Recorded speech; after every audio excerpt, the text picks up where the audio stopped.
कोई 100% सब ठीक हो गया है ऐसा नहीं। 70 साल का बिगड़ा हुआ निज़ाम हम आने वाले समय में ठीक करेंगे। अगर हम एरिया के हिसाब से देखते हैं, आबादी के हिसाब से देखते हैं, वोटर्स के हिसाब से देखते हैं, तो मुझे तो लगता है कि जम्मू में 10 सीटें और होनी चाहिए थी। ऐसा क्यों करना पड़ा कि 2026 तक ये डिलिमिटेशन नहीं हो सकती?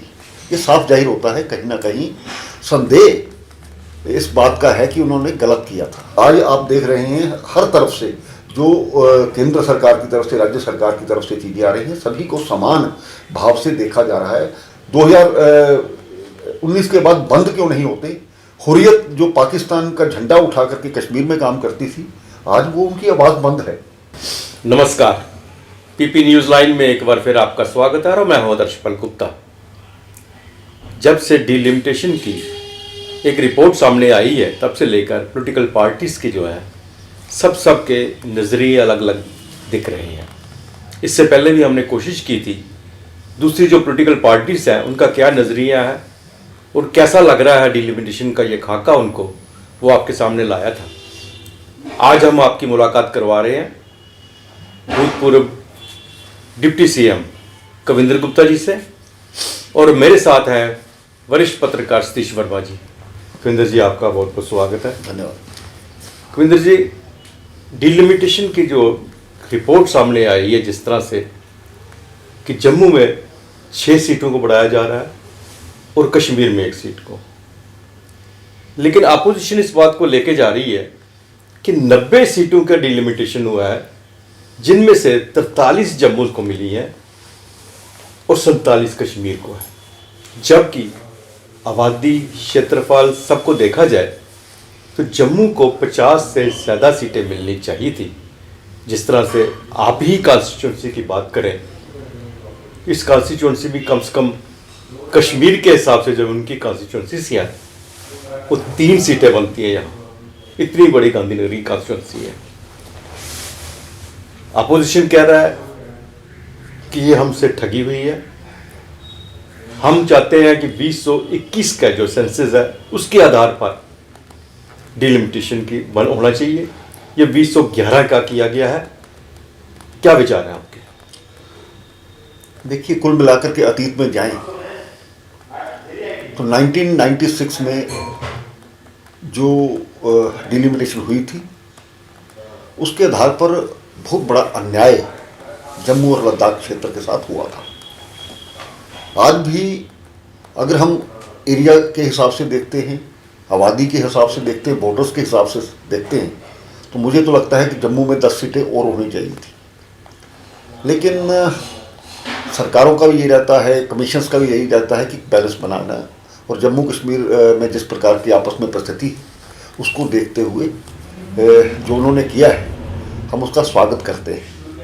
लेकिन जिस प्रकार से किसी विशेष कारणों से 5 अगस्त 2019 के बाद यहाँ पर परिस्थितियाँ बदली हैं, और उस सारे संदर्भ में मुझे केवल इतना कहना है कि अगर कोई सरकार 1996 में वो करवाती है ये डिलिमिटेशन, उसके बाद ऐसा क्यों करना पड़ा कि 2026 तक ये डिलिमिटेशन नहीं हो सकती? ये साफ जाहिर होता है कहीं ना कहीं संदेह इस बात का है कि उन्होंने गलत किया था। आज इस पर बहुत सी एक्सरसाइज 1.5-2 साल से चली, सभी पार्टियों ने की होगी, हमने भी अपने हिसाब से किया।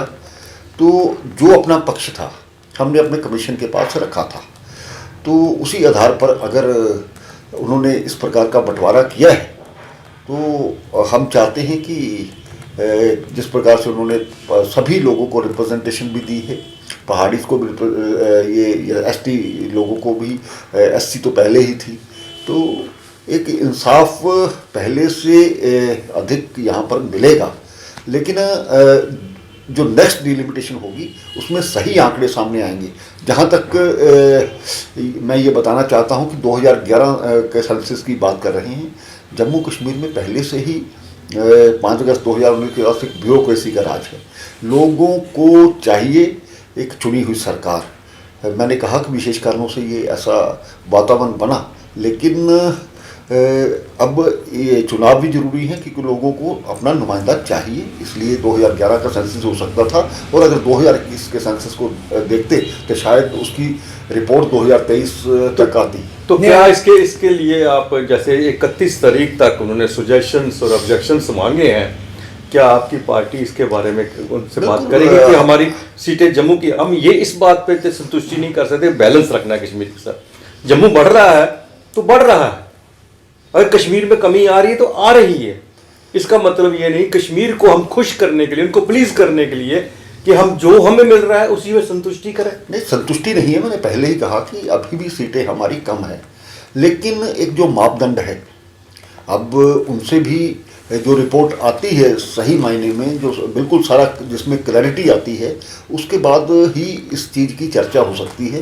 क्योंकि जो हमने अपना पक्ष रखा था उसमें ये कहा गया था कि आप सभी जगह के लिए, एक पहाड़ी एरिया है उसके लिए क्या मापदंड है आपका, मैदानी एरिया है उसमें आपका क्या मापदंड है, इस तरह की एक चर्चा की गई थी। मुझे उम्मीद है कि डिलिमिटेशन कमीशन जो उनके मेंबर्स भी हैं उन्होंने अपनी वहाँ पर बात रखी होगी, जो भी सुझाव दिए होंगे उसी आधार पर कहीं ना कहीं काम होगा और इंसाफ के साथ काम। आपने ठीक कहा कि अभी तक की जितनी पूर्ववर्ती सरकारें रहीं, नेशनल कॉन्फ्रेंस की दूसरी, उनके वक्त में जो परिसीमन हुआ वो लगातार नाइंसाफ़ी करते रहे जम्मू के साथ। 2026 का जिक्र किया कि तब तक परिसीमन नहीं हो सकता, लेकिन जम्मू बेस कई नॉन पॉलिटिकल ऑर्गेनाइजेशन जैसे एकजुट जम्मू है, उनका कहना यह है कि बीजेपी भी कांग्रेस की तरह अपीजमेंट पॉलिसी, तुष्टीकरण पॉलिसी कश्मीर के प्रति अपना रही है, इसलिए कम से कम 50 सीटें तो जम्मू की होनी चाहिए थी। देखिए ऐसा नहीं है, जम्मू के साथ इंसाफ हो, क्योंकि तुष्टीकरण की जो नीति दूसरी सरकारों की रही, अगर इसी तरह का तुष्टीकरण का नज़रिया होता तो शायद भारतीय जनता पार्टी के राज में इस प्रकार का ये डिलिमिटेशन होती ही नहीं। आज आप देख रहे हैं हर तरफ से जो केंद्र सरकार की तरफ से, राज्य सरकार की तरफ से चीज़ें आ रही हैं, सभी को समान भाव से देखा जा रहा है। हम चाहते हैं appeasement of none, justice for all, इस प्रकार की कोशिश। बाकी जो पार्टियां हैं, जो जिस प्रकार की बातें हैं, किसी की, भारतीय जनता पार्टी को मुझे लगता है कि किसी का सर्टिफिकेट लेने की जरूरत नहीं है। हम लगातार प्रजा परिषद के रूप में, जनसंघ के रूप में और भारतीय जनता पार्टी के रूप में लोगों की समस्याओं को लेकर के लगातार लड़ते आए हैं। तो आगे भी इसी प्रकार का रुख होगा। हम चाहेंगे कि सभी के साथ समान व्यवहार हो, ना कि किसी का तुष्टीकरण हो। बिल्कुल सही कहा आपने, लेकिन इसके साथ साथ हमें ये भी देखना है कि आप जैसे कह रहे हैं कि अब जो है भारतीय जनता पार्टी की सरकार जम्मू कश्मीर में होगी और मुख्यमंत्री जम्मू का होगा, ये आपका एक नारा भी है और 50 सीटों की दावा भी कर रहे हैं, जबकि जम्मू के अंदर 43 सीटें हैं। 43 सीटों में से वो ऐसी सीटें भी हैं जिनमें से कश्मीर बेस्ड पार्टी जो है हमेशा वहाँ पे लेती है। अब 25 उस वक्त आपने ली जबकि पूरे हिंदुस्तान के अंदर मोदी जी की एक ज़बरदस्त लहर थी। अब क्या आप समझते हैं कि 25 को 50 बढ़ाने के लिए कश्मीर की तरफ देख रहे हैं, इसलिए कश्मीर को प्लीज़ कर रहे हैं? देखिए, प्लीज़ करने की इसमें बात कोई नहीं है। हम हमारा जो आधार है वो कश्मीर में बड़ा है। आज वहाँ पर हमारे चुने हुए नुमाइंदे भी हैं, चाहे वो पंचायत में हों, चाहे सरपंचेस हों, चाहे वो डीडीसी के मेंबर्स हों। भारतीय जनता पार्टी का जो 2008 में इलेक्शन हुआ था, मुझे याद है कुल मिलाकर के 5000 हमें वोटें मिली थी। आज वहाँ पर 4.5 लोग वहाँ पर मेंबर्स हैं। और जिस प्रकार से बाकी जो पार्टियां हैं, आप देख रहे हैं कि भारतीय जनता पार्टी के डर के कारण से इकट्ठे हो जाते हैं। पीएचडी क्या है, ये भारतीय जनता पार्टी का जो बढ़ना फूलना है, उसी का आधार पर ये इकट्ठे हो रहे हैं। और मुझे विश्वास है कि कश्मीर से भी हमारी सीटें निकलेंगी। हम जम्मू और कश्मीर की सरकार बनाना चाहते हैं, ना कि जम्मू की सरकार या कश्मीर की सरकार। अच्छा, आप ये बताएं, जैसे हालांकि विपक्ष कई बार अपना स्टैंड भी चेंज करता रहा कि पहले स्टेट बने, चुनाव बाद में। गुलाम नबी आज़ाद ने ताज़ा बयान दिया कि पहले स्टेट बहाल होनी चाहिए, उसके बाद चुनाव होना चाहिए। इस पर क्या कहें? देखिए, सभी पार्टियों का अपना पक्ष है। हाँ, कश्मीर में जो भी समस्या रही, विशेष करके लॉ एंड ऑर्डर की समस्या रही, इसको हमें मानना पड़ेगा।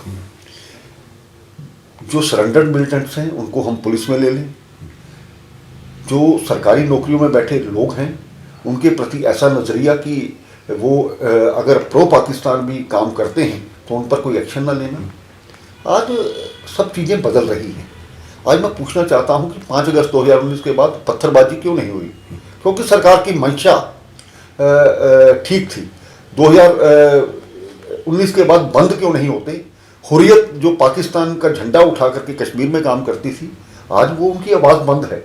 कारण शक्ति ही तो शांति का आधार है। अगर शक्ति हम अपने हाथ में लेंगे तो शांति, इसलिए अभी इस चीज़ के साथ समझौता नहीं किया जा सकता कि लॉ एंड ऑर्डर उन लोगों के हाथ में दिया जाए, क्योंकि आज भी कोई 100% सब ठीक हो गया है ऐसा नहीं। 70 साल का बिगड़ा हुआ निज़ाम हम आने वाले समय में ठीक करेंगे। सरकार चाहे वो यूटी हो चाहे स्टेट हो, उससे कोई फर्क नहीं पड़ता है। फर्क ये पड़ता है कि जम्मू कश्मीर में फिर से अमन शांति बहाल हो। और मेरा प्रधानमंत्री अगर ये संसद में बैठ करके इस प्रकार की बात की जाती है कि सामान्य हालात होने के बाद यहाँ पर स्टेट दी जाएगी, और भारतीय जनता पार्टी जो कहती है वो करती है। स्टेट देने की बात तो बाद में आए, क्योंकि उससे पहले चुनावों की डेट अभी तक सामने नहीं आ रही है ऐसा लग रहा है, क्योंकि डिलिमिटेशन की रिपोर्ट के बाद उसके बाद फिर मुझे लगता है जिस तरह से हालात बन रहे हैं यहाँ पे। लेकिन सबसे मुश्किल बात क्या है, जब से सरकार चुनी हुई यहाँ से चली गई है, ब्यूरोक्रेट्स यहाँ पे है, नौकरशाही का यहाँ पे राज्य है, कोई भी आम आदमी का काम नहीं हो रहा है। देखिए बड़ी बड़ी इन्वेस्टमेंट आ रही हैं, आप दिखा रहे हैं, टाइम लगेगा, समय लगेगा। आप भी डिप्टी सीएम थे, आपके यहाँ पे भीड़ इतनी होती थी, सुबह से लेकर शाम तक आप लोगों से मिलते थे, 50 कामों पे आप लिख के देते थे, 50 में से 5-10 होते भी थे। आज किसी की ज़रूरत नहीं है किसी के दरवाजे तक पहुँच सके, उनसे बात कर सके। अगर यही ऐसे चलता रहा तो किस तरह से लोगों का सरकार के ऊपर विश्वास बनेगा, भारतीय जनता पार्टी पे विश्वास बनेगा? देखिए, नंबर एक में जैसे आपने चुनाव की बात, हाँ, मैं चुनाव की बात पर आऊँगा। प्रधानमंत्री जी एक जिम्मेवार आदमी हैं जी, और आज तक जो उन्होंने कहा है किया है। और जिस प्रकार से 15 अगस्त आज़ादी के दिन लाल किले से एक आह्वान करते हैं कि इस वर्ष इलेक्शन होंगे, हमें आशा ही नहीं पूर्ण विश्वास है कि अगला 15 अगस्त आने से पहले जम्मू कश्मीर में एक अपनी सरकार बनेगी। जहाँ तक ब्यूरोक्रेसी का सवाल है, एक माइंडसेट रहता है, पब्लिक का नुमाइंदा लोगों के प्रति, नित्य प्रति उनकी जो मुश्किलात होती हैं उसको समझता है। सरकार होनी चाहिए, विशेष परिस्थितियों में राष्ट्रपति राज लगाया जाता है और वो लगाया गया। अब समय आ गया है कि इलेक्शन हो, लोगों को फिर से एक जो उनका नुमाइंदा मिले। जो मैं दोष किसी को नहीं दूंगा, सिस्टम को दोष दूंगा। सिस्टम को सुधारने की कहीं ना कहीं जरूरत है। और जो एक कंसेप्ट हमारे दिल में है कि हम जनता के चुने हुए नुमाइंदे हैं, लगातार 40-50 साल से यहाँ पर लोगों के बीच में काम कर रहे हैं, तो उसमें हमारा एक माइंड सेट रहता है कि आज जो मुश्किलात है, कौन सी मुश्किलात है, कल कौन सी समस्या होगी, उसको किस प्रकार से हल करना है। ऐसा ब्यूरोक्रेसी में नहीं रहता, क्योंकि वो डायरेक्ट जनता के साथ नहीं जुड़े होते। लोगों ने इस चीज़ को सहन किया है और उम्मीद करनी चाहिए कि जल्द उनको सरकार मिलेगी। आज जो रियल इस्टेट कॉन्फ्रेंस हुई है, कामयाबी कही जा रही है कि करीब 44,000 करोड़ के प्रस्ताव आए निवेश को लेकर, इसको आप किस नज़रिए से देखते हैं? इसमें माना जाता है कि पॉलिटिकल भूमिका ज़्यादा होती है इंस्टेड ऑफ की ब्यूरोक्रेसी। देखिए, प्रधानमंत्री जी और गृह मंत्री जी, हमारी भी उनके साथ मीटिंग्स होती हैं, जम्मू कश्मीर के बारे में बड़े पर्टिकुलर हैं। और जिस प्रकार से जम्मू को गृह मंत्री जी डायरेक्टली देखते हैं, वो इन्वेस्टमेंट तो ये पहले हो जाती है, कारण कोरोना। और जिस प्रकार से पूरे वर्ल्ड में इस दौरान जीडीपी गिरी है, जम्मू कश्मीर की जीडीपी नहीं गिरी है, आप इसका आंकड़े ले सकते हैं। और जम्मू कश्मीर का एक माइंडसेट ऐसा क्यों रहा कि सरकारी नौकरी चाहिए, चाहे मैंने पीएचडी कर ली है, मुझे चपरासी लगा दो कहीं। इस प्रकार का मैं, ना तो यहाँ पर कारपोरेट सेक्टर था या ना यहाँ पर इंडस्ट्री आती थी, अगर कोई आता भी था तो उसको भगा दिया जाता था। इस प्रकार का एक नज़रिया रहता था। आज उसके लिए माहौल ठीक से पैदा हो, और खाली घोषणाएं करने से कुछ नहीं होने वाला है। मैंने भी आज, मैं उस समिट में था, कल रात को भी गवर्नर साहब ने डिनर रखा था, मैं उसमें गया था। मेरे पास जो इसके रियल एस्टेट के जो प्रेसिडेंट हैं वो कल मुझे मिलने भी आए थे, तो उनसे बैठ करके भी चर्चा हुई।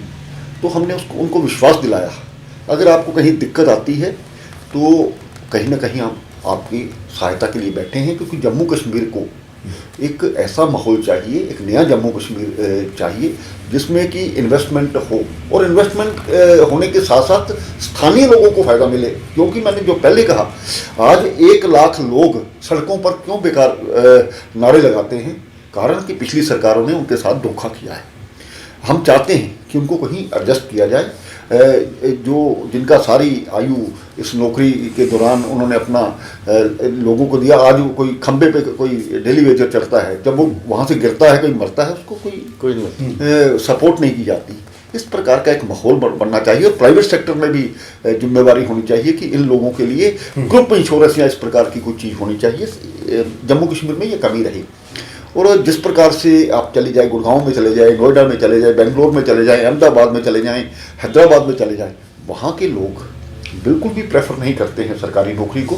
उनको लगता है कि शायद मैं अपनी परफॉर्मेंस के माध्यम से एक अच्छे रिजल्ट दे सकता हूँ और उसके लिए एक अर्निंग अच्छी हो सकती है। वो यहाँ पर माइंडसेट इसलिए नहीं बना है। आज भी लोग हमारे पास पुरानी सरकारों में जैसे जाते थे, कहीं लगवा दो जी, कहीं लगवा दो, क्योंकि सरकार ने अपना सिस्टम चेंज किया है, एक ट्रांसपेरेंसी लाने की कोशिश की जा रही है। लोगों के माइंडसेट इस इन्वेस्टमेंट के आने से निश्चय ही चेंज होंगे, और हमें उम्मीद करनी चाहिए 70 साल का जो बिगड़ा हुआ निज़ाम है, अभी तो कोरोना के कारण से समय कम मिला, उम्मीद करनी चाहिए कि अच्छे रिजल्ट यहाँ पर आएंगे। तो ये थे हमारे साथ कविंद्र गुप्ता जी, उन्होंने अपनी ये सारी राय रखी।